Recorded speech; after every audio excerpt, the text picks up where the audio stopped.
क्या आप अंधेरे से डरते हैं? क्या आपको रात में अजीब आवाजें सुनाई देती हैं? अगर हाँ, तो आप सही जगह पर आए हैं। स्वागत है हॉरर स्टोरी हाउस पर, जहां हर कहानी आपके रोंगटे खड़े कर देगी।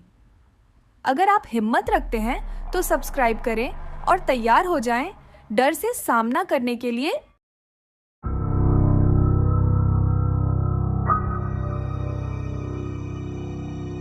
ये चैनल केवल मनोरंजन के लिए है। हम किसी भी तरह की अंधश्रद्धा को बढ़ावा नहीं देते। दिसंबर की हल्की गुलाबी ठंड में रात के 12 बजे पुणे का चिंचवड़ रेलवे स्टेशन खाली हो चुका था, क्योंकि पुणे से मुंबई के बीच चलने वाली ट्रेन मुंबई पुणे एक्सप्रेस आज 3 घंटे लेट थी। सभी यात्री धीरे धीरे कर दूसरी ट्रेन या अन्य साधनों से निकल चुके थे, मगर जतिन अभी भी वहां खड़ा ट्रेन का इंतजार कर रहा था। लगता है इस रेलवे स्टेशन पर अब मैं अकेला ही बचा हूं, मगर अब दिन भर की भागदौड़ के बाद कहीं और जाने की हिम्मत नहीं है। जैसे ट्रेन आएगी उसी से मुंबई चला जाऊंगा। खुद से बातें करते हुए जतिन प्लेटफॉर्म पर इधर उधर देख रहा था। फुट ओवर ब्रिज की सीढ़ियों के नीचे कुछ भिखारी सो रहे थे। तभी एक भिखारी उसके पास आया और बोला, इस वक्त तुम यहाँ क्या कर रहे हो? यहाँ अभी कोई ट्रेन नहीं आने वाली है। मुंबई पुणे एक्सप्रेस आने वाली है, वो जो 3 घंटे लेट है। अच्छा, वो ट्रेन रात के वक्त उस ट्रेन में सफर करोगे? अपना ध्यान रखना, किसी अनजान से बात मत करना। उसकी रहस्यमयी बातें जतीन को कुछ अजीब लग रही थी। वो सम्मोहित सा उस भिखारी को देख रहा था। उसे होश ही नहीं था कि ट्रेन आ चुकी थी। वो उससे कुछ बोल पाता उसके पहले ही ट्रेन चलने का सिग्नल हो गया। हॉर्न देती हुई ट्रेन ने गति पकड़ ली थी। जतिन उस स्टेशन से ट्रेन में चढ़ने वाला अकेला यात्री था और उसकी आंखों के आगे वो ट्रेन निकल जाती उससे पहले ही ट्रेन के आखिरी कोच में जैसे तैसे वो चढ़ गया। उसने दरवाजे से भिखारी की तरफ देखा तो वो भिखारी अभी भी रहस्यमय तरीके से मुस्कुरा रहा था। अचानक हुई इस भाग दौड़ से जतिन की सांस फूलने लगी थी। वहीं दरवाजे के पास खड़े खड़े उसने खुद को रिलैक्स किया और फिर खाली सीट पर जाकर बैठ गया। आंखें बंद करके वो कुछ सोच रहा था। खिड़की से बाहर की ठंडी हवा उसकी रूह को सुकून दे रही थी। तभी उसे एहसास हुआ कि कोई उसके करीब तेजी से सांसें ले रहा है। उसने आंखें खोलकर देखा तो उसके पास कोई नहीं था। यहां तक कि पूरा कंपार्टमेंट खाली था। पुणे मुंबई चलने वाली ट्रेन में कभी पैर रखने की भी जगह नहीं होती। उसका खाली कंपार्टमेंट जतीन के मन में बेचैनी पैदा कर रहा था। वो अपनी सीट पर से खड़ा हुआ और कंपार्टमेंट में नजर घुमाई तो दूसरे दरवाजे के पास वाली सीट पर एक व्यक्ति बैठा हुआ था। उसे देख जतिन की सांस में सांस आई। वो उसकी पास वाली सीट पर जाकर बैठ गया। वो व्यक्ति जतिन को देखकर रहस्यमय तरीके से मुस्कुराने लगा, मगर उसकी आंखों में एक सूनापन था। शायद लेट हो जाने की वजह से ट्रेन पूरी खाली है। वो व्यक्ति जतिन की ओर देखता रहा और कुछ नहीं बोला। ये बात जतिन को अजीब लगी। वो आंखें बंद करके दोबारा बैठ गया, मगर उसे अजीब सी बेचैनी होने लगी। वो खिड़की से बाहर देखने लगा। बाहर धूप अंधेरा था। ट्रेन चल के काफी देर हो गई थी, मगर कोई स्टेशन नहीं आया। ये बात जतिन को हैरान कर रही थी। क्या देख रहे हो कि अभी तक कोई स्टेशन क्यों नहीं आया? जतिन हैरान हो गया कि उसे कैसे पता चला कि जतिन क्या सोच रहा था। क्या सोच रहे हो? मुझे पता है कोई स्टेशन नहीं आया है और नहीं आएगा। तुम गलत ट्रेन में चढ़ गए हो। गलत नहीं, मैं तो सही ट्रेन में चढ़ा था। क्या तुमने गौर किया तुम्हारे अलावा इस ट्रेन में कोई और क्यों नहीं चढ़ा? ये पूरा कंपार्टमेंट खाली क्यों है?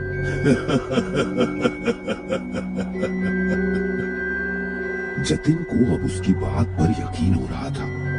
उसने गेट के पास खड़े होकर देखा तो बाहर सिर्फ अंधेरा नजर आ रहा था। दूसरे कंपार्टमेंट में जाने के लिए कोई रास्ता नहीं। वो वापस अपने जगह पर आकर बैठा और उसने नजर उठाकर देखा तो उसके सामने बैठे हुए इंसान के सर से खून बह रहा था। उसका सर कुचला हुआ और आंखें निकली हुई थी। ये देख जतिन डर गया और उससे दूर भागने लगा। वो व्यक्ति उसके करीब आ रहा था। जतिन डरते हुए दरवाजे के एक कोने में खड़ा हो गया। उसकी आंखें बंद थी। तभी उसे अपने कंधे पर किसी के हाथ का एहसास हुआ। उसने आंखें खोली तो सामने वही व्यक्ति नॉर्मल तरीके से खड़ा था। क्या हुआ? इस तरह क्यों चीख रहे थे? कोई दिक्कत है? वो अभी मैंने, अरे आपका चेहरा तो ठीक है, अभी तो खून बह रहा था। अरे वो खून, वो तो बरसों पहले मुझे चोट लगी थी, उसके कारण तुम्हें नजर आया होगा। बरसों पहले की चोट का खून अब? हाँ, करीब 20 साल पहले इसी ट्रेन से सफर कर रहा था मैं। उस दिन भी ये ट्रेन लेट हो गई थी। प्लेटफॉर्म पर मेरे साथ 1-2 पैसेंजर ही थे। मैं ट्रेन में चढ़ा तो मेरे पीछे कुछ शराबी भी चढ़ गए। पूरी ट्रेन खाली थी।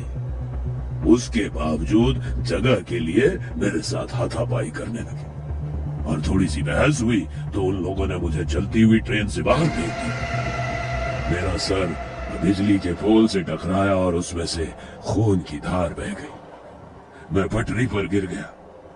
इसके पहले कि मैं खुद को संभाल पाता, एक ट्रेन धड़धड़ाते हुए मेरे ऊपर से गुजर गई। तब से मैं इस ट्रेन में उन लोगों को तलाश रहा हूं। न जाने कब मेरी तलाश पूरी होगी। कहते हुए उस व्यक्ति के चेहरे पर मायूसी के भाव आ गए। वैसे आप कहानी अच्छी सुना लेते हैं। यदि आपके ऊपर से ट्रेन निकल जाती तो इस वक्त आप जिंदा नहीं होते। किसने कहा तुमसे कि मैं जिंदा हूं? मैं तो मर चुका हूं। कितना बेहुदा मजाक है। मुझे इस तरह का मजाक बिल्कुल पसंद नहीं है।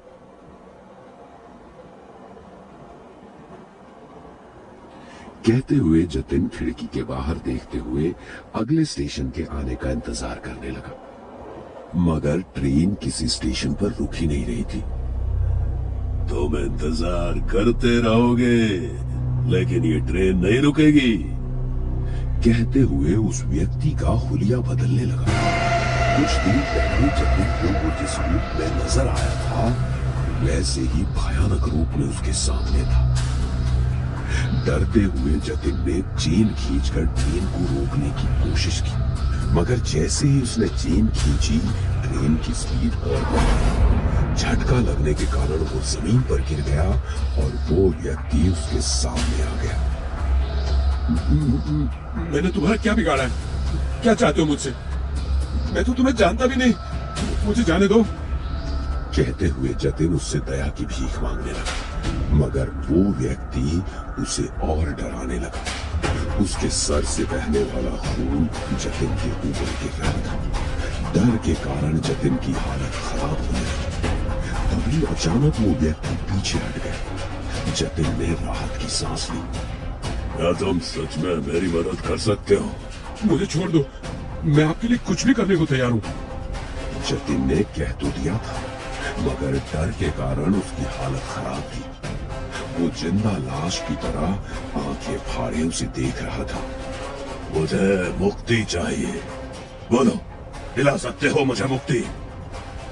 मुक्ति? मगर मैं आपको कैसे मुक्ति दिला सकता हूँ? जतिन का दिल तेजी से धड़क रहा था। उसकी धुंधली समझ में ये बात साफ हो चुकी थी कि वो किसी सामान्य स्थिति में नहीं था। ट्रेन, वो व्यक्ति और पूरी रात सब कुछ एक बुरे सपने जैसा लग रहा था, जिससे वो जाग नहीं पा रहा था। उसकी आंखों में डर और उलझन थी, मगर उसके सामने खड़ा शख्स उसे जाने ही नहीं दे रहा था। मैं आपको मुक्ति कैसे दिला सकता हूँ? वो व्यक्ति अब गंभीर हो चुका था। उसकी आंखों में अब वो सूनापन नहीं था। उसने धीरे से कहा, ये ट्रेन उस रात से अब तक चल रही है। हर बार एक नया यात्री चढ़ता है और फिर उसी की तरह भाग्य को जीता है। जतिन पूरी तरह स्तब्ध था। उसकी सांसें थम गईं। उसके दिमाग में सवाल उठने लगे। कहीं वो भी तो इस ट्रेन में हमेशा के लिए फंसने वाला है। तुम मुझे मुक्ति दिला सकते हो अगर तुम इस ट्रेन की गुत्थी सुलझा सको। मुझे इस ट्रेन से कोई बाहर निकाल सकता है तो वो तुम हो। तुम वही आखिरी यात्री हो जो यहां से बाहर जा सकता है, लेकिन इसकी एक कीमत है। क्या कीमत? व्यक्ति ने जतिन की आंखों में गहरी नजर डाली और धीरे से बोला, तुम्हें अपनी जगह मेरे लिए छोड़नी होगी। अगर तुम इस ट्रेन से बचना चाहते हो तो तुम्हें उस यात्री का रोल निभाना होगा जो हर बार मरता है।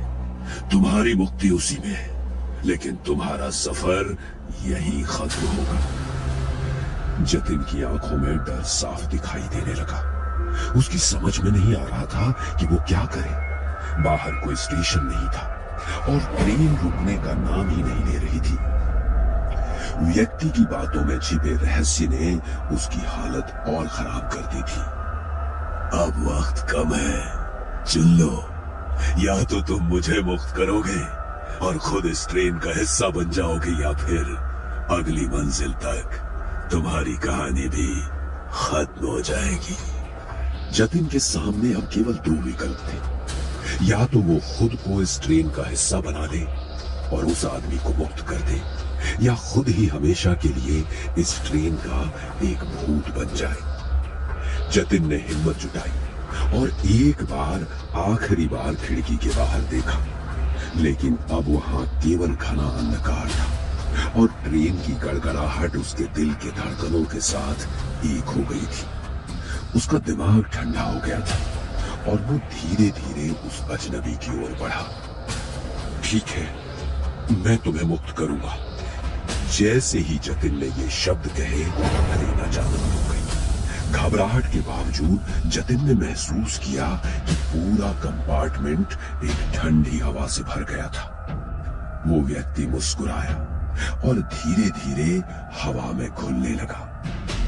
अब तुम इस ट्रेन के नए यात्री हो। मुक्ति तुम्हारी भी आएगी जब कोई और इस ट्रेन में चढ़ेगा।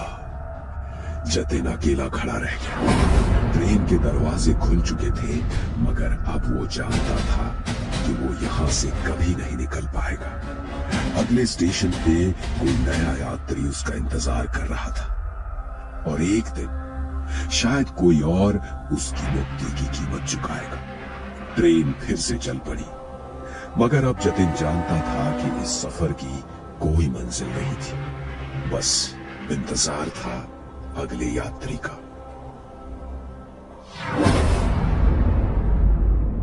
हेलो दोस्तों, हमारे गेमिंग चैनल को भी सब्सक्राइब कर लो, जहां हम लाइव आते हैं और आप भी हमारे साथ लाइव गेम खेल सकते हैं और चैट कर सकते हैं। गेमिंग चैनल की लिंक डिस्क्रिप्शन में है।